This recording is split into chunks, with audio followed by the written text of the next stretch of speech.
जय श्री कृष्ण, राधे राधे। जय श्रीमद् भागवत महापुराण की। फ्रेंड्स, इस चैनल पर आपको श्रीमद् भागवत महापुराण सुख सागर कथा के सभी अध्याय हिंदी में पढ़ने और सुनने को मिलेंगे। तो आपसे छोटी सी रिक्वेस्ट है कि आप चैनल को प्लीज सब्सक्राइब कीजिएगा। श्री गणेशाय नमः। श्रीमद् भागवत महापुराण सुख सागर कथा प्रथम स्कंद अध्याय 17वां। सूत जी ने कहा, हे शौनकादि ऋषियों, जिस समय राजा परीक्षित गाय रूपी पृथ्वी और बैल रूपी धर्म की छिपकर बातें सुन रहे थे, उसी समय रथ पर सवार वह शूद्र भी, जो राजा के समान वेश बनाए हुए था तथा अपने साथ बहुत सी सेना लिए हुए था, काले वस्त्र तथा मुकुट को धारण किए हुए, हाथ में डंडा लिए, उस गाय तथा बैल के पास आकर रथ से उतर पड़ा। तत्पश्चात वह गाय तथा बैल को अपने पाँव की ठोकर मारकर धमकाने लगा। उसके भयानक रूप को देखकर वे दोनों अत्यंत भयभीत हो गए।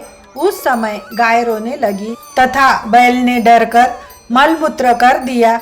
उस अधर्म को राजा परीक्षित अधिक देर तक नहीं देख सके। वे अपने धनुष्य पर बाण चढ़ाए हुए सामने आ पहुँचे तथा अत्यंत क्रोध करके उस नूप वेशधारी शूद्र से कहने लगे, अरे नीच, मैं सातों द्वीपों का राजा हूँ। तू किस देश का राजा है, जो हमारे राज्य में रहकर राजाओं जैसा वेश बनाए हुए मेरी प्रजा को दुख दे रहा है। राजाओं का यह धर्म कभी नहीं है कि वे अपनी प्रजा को कष्ट पहुँचावे। त्रिलोकीनाथ भगवान श्री कृष्णचंद्र जी महाराज साकेत धाम को पधार गए हैं तथा गांडीव धनुष्यधारी मेरे पितामह महामना अर्जुन भी वैकुंठ सिधार गए हैं। संभवतः ऐसा समझकर ही तू पृथ्वी को राजाहीन जानकर गाय तथा बैल को कष्ट पहुंचा रहा है।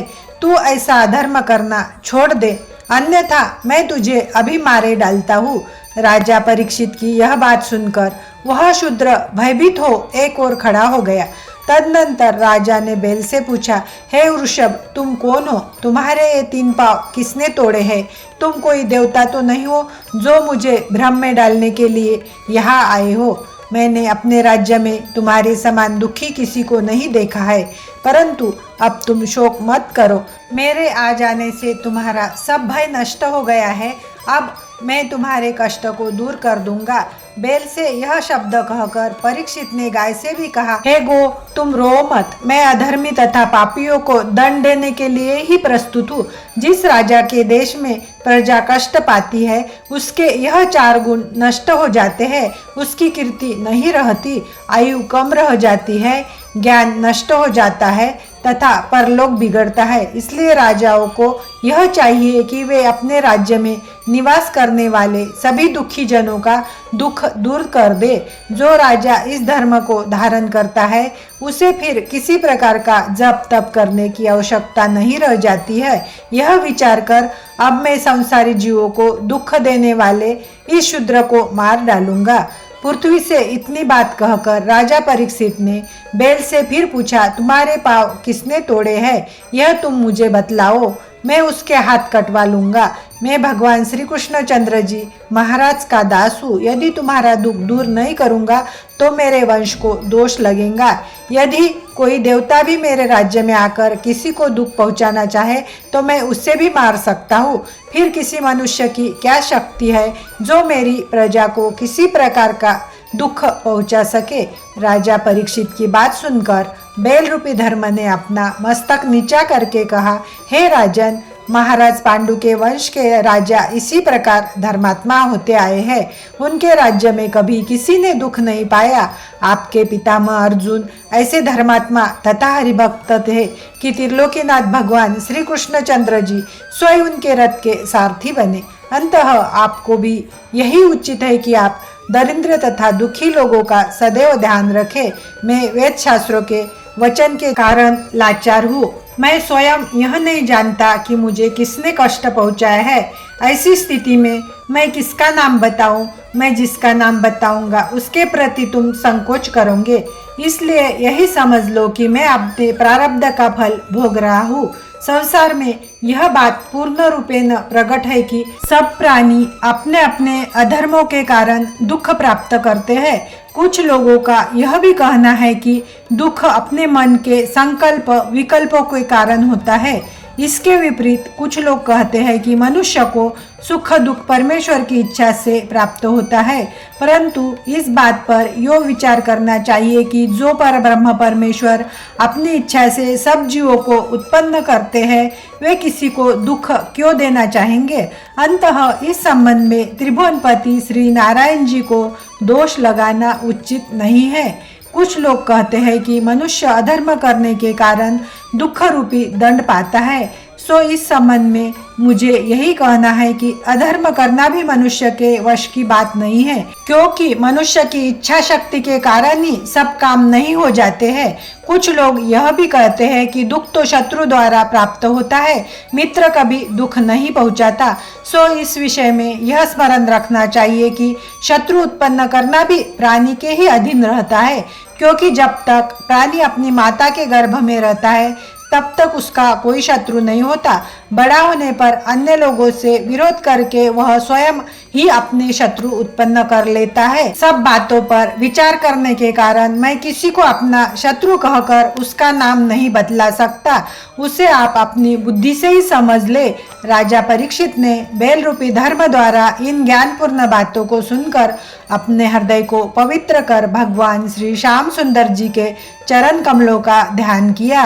उस समय उन्हें यह अपने आप विदित हो गया कि बैल के रूप में धर्म, गो के रूप में पृथ्वी और राजा का वेश बनाए हुए शूद्र के रूप में कलयुग यहाँ उपस्थित है, तथा इसी कलयुग ने धर्म के पांव तोड़े हैं और पृथ्वी को दुखी किया है। इस पृथ्वी के स्वामी तथा रक्षक पृथ्वीनाथ श्री कृष्णचंद्र जी जो परलोक सिधार गए हैं, उन्हीं के दुख में पृथ्वी व्याकुल हो रही है। पापी का नाम लेने से पाप लगता है तथा धर्मात्मा का नाम लेने पर पुण्य होता है। यही विचार करके बैल रूपी धर्म ने अपने शत्रु कलयुग रूपी पापी का नाम नहीं बताया था। राजा परीक्षित को यह भी ज्ञात हो गया कि पहले धर्म के 4 पांव तप, सत्य, दया एवं क्षमा स्थिर थे, परंतु कलयुग में पाप अधिक बढ़ जाने के कारण उसके तप, दया एवं क्षमा रूपी 3 पांव टूट गए हैं। इसका परिणाम यह हुआ है कि मनुष्य में अहंकार भर गया है, वे मदिरा पान तथा पर स्त्री गमन करने लगे हैं। धर्म का जो सत्य रूपी केवल 1 पांव शेष बचा है, उसे भी यह कलयुग अब तोड़ देना चाहता है। इन बातों का ज्ञान होते ही राजा परीक्षित ने बैल तथा गाय को तो धैर्य बंधाया, फिर अत्यंत क्रोधपूर्वक तलवार उठाकर कलयुग को मारने के लिए दौड़ पड़े। जब कलयुग ने यह देखा कि यह धर्मात्मा राजा क्रोधावेश में मेरे प्राण लेना चाहता है और मुझ में इससे युद्ध करने की सामर्थ्य नहीं है, तब वह अपने प्राणों की रक्षा के निमित्त राजा परीक्षित के चरणों पर गिर पड़ा तथा हाथ जोड़कर विनती करने लगा। राजा ने जब उसे शरण में आया हुआ जाना, तब वे दया तथा धर्म का विचार कर द्रवीभूत हो गए। उन्होंने अपनी तलवार को नीचा कर लिया। तत्पश्चात वे कलयुग से कहने लगे, हे कलयुग, जहाँ तक मेरे पितामह राजा युधिष्ठिर तथा महामना अर्जुन का राज्य था, वहाँ तक तुझे प्रवेश नहीं करना चाहिए। तू अधर्मी तथा पापी लोगों का साथी है। अंततः तू जिस देश में रहेगा, उस देश के राजा का मन धर्म से विन्मुख हो जाएगा। तू लालच, अहंकार, झूठ, कपट, कलह, काम, क्रोध एवं मोह से परिपूर्ण है।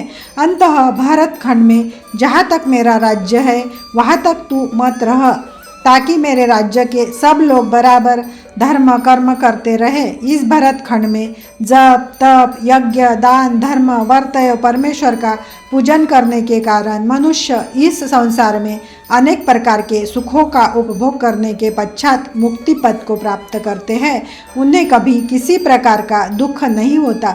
यदि ऐसे स्थान पर तू रहेगा और अपना उपद्रव मचाएगा, तो यहाँ के लोग भी पापी तथा धर्मी हो जाएंगे। इसलिए तू मेरी आज्ञानुसार कार्य कर, अन्यथा तेरे प्राण बचना कठिन है। राजा परीक्षित की इस आज्ञा को सुनकर कलयुग ने हाथ जोड़कर विनय करते हुए कहा, हे राजन, आप धर्मात्मा एवं न्याय करता है, अंत अब आप मेरी प्रार्थना पर भी कुछ ध्यान दीजिए। पितामह ब्रह्मा जी ने सत्ययुग, त्रेता युग, द्वापर युग तथा कलयुग, इन 4 युगों को बनाकर प्रत्येक युग की अवधि निश्चित कर दी है। इनमें सत्ययुग, त्रेता तथा द्वापर तो अपनी अवधि को पूर्ण कर चुके हैं। अब मैं कलयुग ही शेष रह गया हूँ। मेरे शासन करने का समय अब प्रारंभ हुआ है और ऐसी स्थिति में आप मुझे यह आज्ञा दे रहे हैं कि मैं आपके राज्य में निवास न करूं। आपका राज्य 7 द्वीपों में फैला हुआ है। अंततः अब आप ही मुझे बताइए कि मैं कहाँ जाऊँ। इसके अतिरिक्त आप यह भी स्मरण रखें कि पितामह ब्रह्मा जी ने 4 युगों की जो अवधि निश्चित कर रखी है वह किसी प्रकार भी मिटाए नहीं मिट सकती। हे पृथ्वीनाथ, इसके अतिरिक्त एक बात और भी है, वह यह है कि आपने मेरे अवगुणों की ओर तो विचार कर लिया, परंतु मेरे गुणों की ओर अभी दृष्टिपात नहीं किया है। मुझ में एक गुण सबसे अधिक है, वह मैं आपसे निवेदन करता हूँ। सत्य युग में यदि किसी राज्य में कोई एक मनुष्य भी पाप करता था तो उसका दंड राज्य के सब लोगों को भोगना पड़ता था। त्रेता में एक मनुष्य के अधर्म करने पर उसका फल गांव भर को मिलता था। इसी प्रकार द्वापर में एक व्यक्ति के अधर्म करने पर पूरे परिवार को उस पाप का भागी बनकर दंड उठाना पड़ता था। परंतु कलयुग में जो मनुष्य पाप करता है, मैं केवल उसी को पकड़कर उसके पाप करने वाले अंग को ही दंड देता हूँ। अन्य युगों में मानसी पाप करने पर भी मनुष्यों को उसका दंड भोगना पड़ता था, परंतु मेरे युग में मानसी पाप होता ही नहीं है। हाँ, मानसी पुण्य का फल अवश्य मिलता है। अब आप ही सोचिए कि मेरा यह कितना बड़ा गुण है।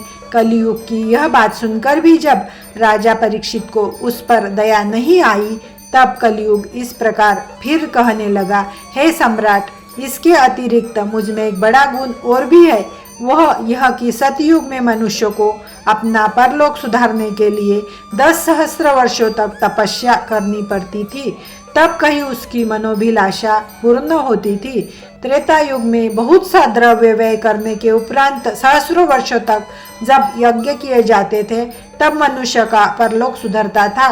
इसी प्रकार द्वापर में 100 वर्षों तक श्री नारायण जी का पूजन एवं ध्यान करने पर मनुष्य का परलोक सुधरता था। परंतु मेरे राज्य में यदि कोई व्यक्ति सच्चे हृदय से एक क्षण के लिए भी भगवान श्री श्याम सुंदर का ध्यान करता है तथा उनकी लीला कथाओं को सुनता है, तो वह अनेक जन्मों के पापों से छूटकर उसी समय अपना मनोरथ प्राप्त कर लेता है। कलयुग के इस गुण को सुनकर राजा परीक्षित को अत्यंत प्रसन्नता हुई। उस समय कलयुग ने फिर इस प्रकार प्रार्थना की, हे महाराजाधिराज, अब आप कृपा कर मुझे जीवन दान दीजिए तथा ऐसा स्थान बताइए जहाँ जाकर मैं निवास कर सकूं। मैं इस समय आपके भय से भयभीत हो रहा हूँ। अंततः आप जो भी आज्ञा देंगे मैं उसी के अनुसार कार्य करूँगा। जब कलयुग ने इस प्रकार बहुत प्रार्थना की, तब राजा ने उसे दीन जानकर अपने हृदय में इस धर्म का विचार किया कि शरण में आए हुए व्यक्ति को कभी मारना नहीं चाहिए। ऐसा सोचकर राजा परीक्षित ने कलयुग से कहा, हे कलयुग, मैं तुम्हें रहने के लिए स्थान बताता हूँ। जिस जगह मनुष्य जुआ खेलते हो, जहाँ मदिरा बिकती हो, जिस स्थान पर वेश्या रहती हो तथा जहाँ जीव हिंसा होती हो, वहाँ जाकर तुम अपना निवास करो। राजा परीक्षित की यह आज्ञा सुनकर कलयुग ने फिर विनम्रता से कहा, हे राजन, इस 4 स्थानों में ही मेरा पूरा परिवार न रह सकेगा। अंततः आप मुझे कुछ स्थान और भी बताइए। राजा परीक्षित दयालु होकर बोले, जिस कृपण व्यक्ति के पास धन तथा स्वर्ण हो परंतु वह उसे दान तथा धर्म के कार्यों में न लगाता हो, वहां जाकर भी तुम रह सकते हो। इन 5 स्थानों के अतिरिक्त यदि किसी अन्य स्थान पर तुम प्रवेश करोगे तो मैं तुम्हें मार डालूंगा। तब कलयुग ने राजा परीक्षित को धर्मात्मा और बलवान देखकर अपने मन में इस प्रकार सोचा, अभी राजा की यह आज्ञा मान लेनी चाहिए। इसके पश्चात राजा का मन जब किसी अवसर पर धर्म से फिरेगा, तब मैं अवसर पाकर अपना कार्य साधन कर लूँगा। यह विचार कर कलयुग जो आज्ञा कह राजा से विदा लेकर उन स्थानों में निवास करने के लिए चला गया जो राजा परीक्षित ने उसे रहने के लिए बताए थे। इतनी कथा सुनकर सुज्जी ने शौनकादि ऋषियों से कहा, हे ऋषियों, जो व्यक्ति अपना कल्याण चाहता हो उसे इन 5 स्थानों से सदैव दूर रहना चाहिए, किसी राजा को तो यह कार्य कभी भी नहीं करना चाहिए, क्योंकि वह प्रजा का स्वामी होता है। अस्तु कलयुग के जाने के उपरांत राजा परीक्षित ने उस बैल के टूटे हुए तीनों पाँवों को अपने धर्म द्वारा ठीक कर दिया तथा गाय को भी विविध प्रकार से धैर्य बंधाया। तब बैल रूपी धर्म तथा गो रूपिणी पृथ्वी अपने अपने स्थान को चले गए। राजा परीक्षित भी वहां से लौटकर अपने घर आ पहुँचे। वहां उन्होंने ब्राह्मणों तथा ऋषि मुनियों को यह सब संवाद सुनाया। राजा परीक्षित की बात सुनकर सब लोगों ने प्रसन्न होकर कहा, हे राजन, आपने बहुत अच्छा कार्य किया है। इससे आपके राज्य में कलयुग का प्रवेश नहीं हो सकेगा। तदनंतर राजा परीक्षित ने अपने संपूर्ण राज्य में यह ढिंढोरा पिटवा दिया कि प्रत्येक व्यक्ति जीव हिंसा, मद्यपान, वेश्यागमन तथा जुए से दूर रहे। इसके अतिरिक्त सभी लोग अपने द्रव्य में से कुछ धन दान में दिया करे। जो व्यक्ति देवता, साधु, संत, ब्राह्मण, गो, वेद तथा शास्त्रों को नहीं मानेगा तथा उपयुक्त पांचों निश्चित कार्यों में से कोई कार्य करेगा, उसका संपूर्ण धन तथा अन्न छीन लिया जाएगा और वह शासकीय दंड का भागी बनेगा। महाराज परीक्षित द्वारा की गई इस घोषणा का यह प्रभाव हुआ कि सब लोग अधर्म करना छोड़कर धार्मिक कार्यों में अपना मन लगाने लगे। इस प्रकार राजा परीक्षित धर्म की वृद्धि करते हुए हस्तिनापुर का राज्य करने लगे। वे सदैव आनंद कंद, श्री वर्जचंद्र, श्री श्याम सुंदर जी के चरित्रों को सुनते तथा उन्हीं के चरणों में अपना ध्यान लगाए रहते थे। उनके राज्य में संपूर्ण प्रजा भी अपने धर्म पर दृढ़ रहकर आनंद का उपभोग करती थी। इति श्रीमद् भागवत महापुराण सुख सागर कथा प्रथम स्कंद का 17वां अध्याय समाप्त।